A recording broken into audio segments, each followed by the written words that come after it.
Imyaka 20 nsubije amaso inyuma mu by'ukuri nyivuze mu ncamake navuga ko ari imyaka yagenze neza, imyaka yabayemo indirimbo nyinshi cyane, yabayemo indirimbo abanyarwanda bakunze nyinshi cyane, indirimbo nagerageje gutwaramo ibihembo byinshi bishobora kuba byarabayeho mu Rwanda, nagerageje gukora ibitaramo byinshi bishoboka, so navuga ko ni imyaka ikubiyemo experience nyinshi cyane, ibintu byinshi bitandukanye, kandi ni imyaka nshima cyane ko ari nicyo yamfashije yaba mu buzima bw'umuziki ndetse no mu buzima busanzwe mu buryo bw'iterambere,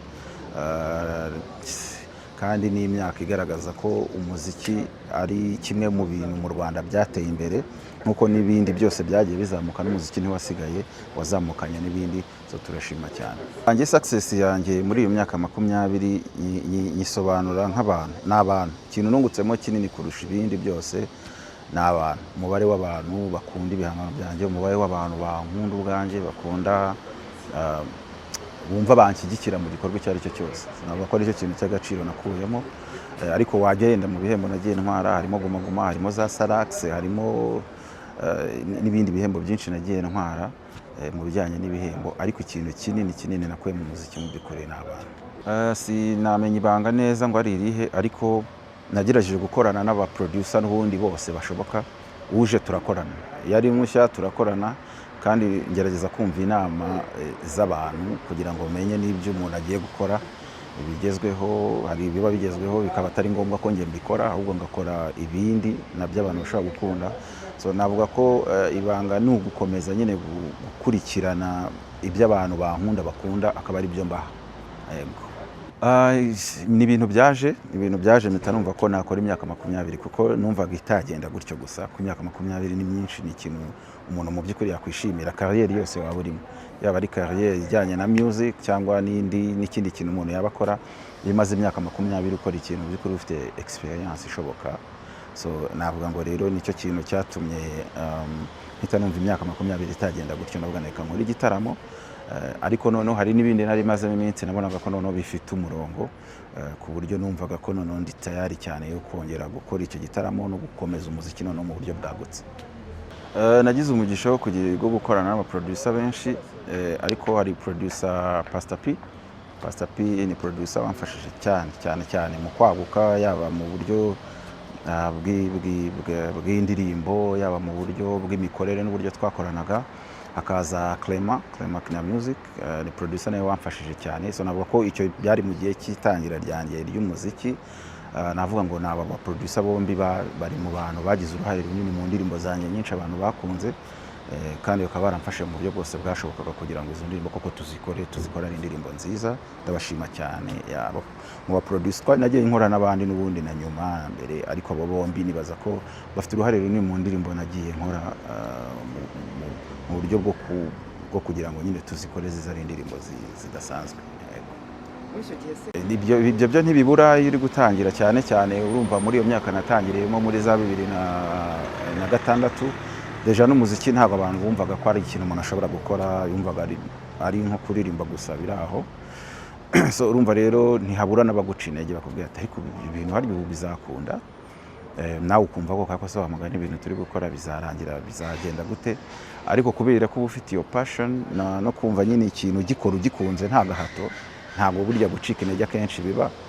So naho ngaho rero nicyo cyadufashije, ariko gucika intege byabayeho mu ntangiriro, ako nyuma yaho ntabwo nigeze nongera gucika intege. Niyo mpamvu nyine gishyiramo imbaraga kugeza uyu munsi.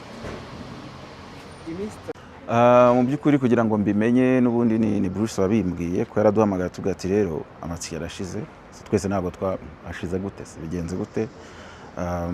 Iminsi 3, ariko twe twabanje kubibona n'ubundi buryo yihutaga, byagaragaraga ko ari guhitashira ko ku munsi wa mbere yari amaze kugenda ari 50%. Umunsi rero wakurikiyeho, ngira ngo wakurikiyeho nibwo twaryamye agiye gushira ko bukeye yatubwira ko yashize.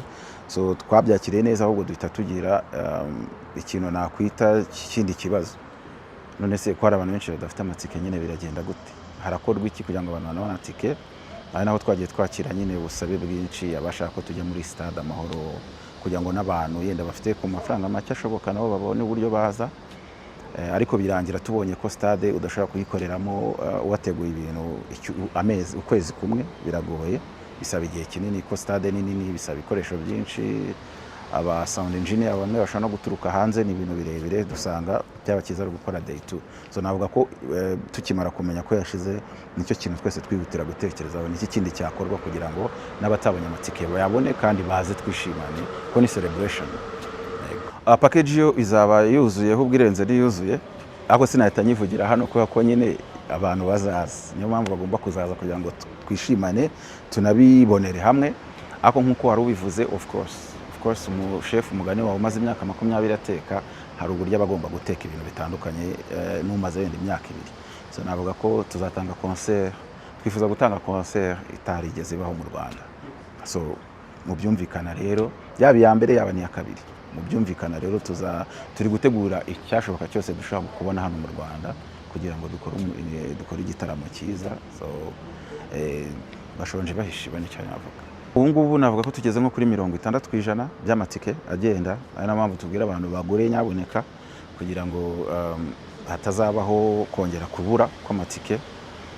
Ikindi nuko hari abantu numvise impungenge zabo z'abantu badafite ama email, batazi uburyo bashobora kujya kuri ticket.rwa kugira ngo bagure, ariko nabagira inama z'uko ashobora kureba umuntu wundi baziranye ufite smartphone akamufasha kugura ticket ubundi akayimuha.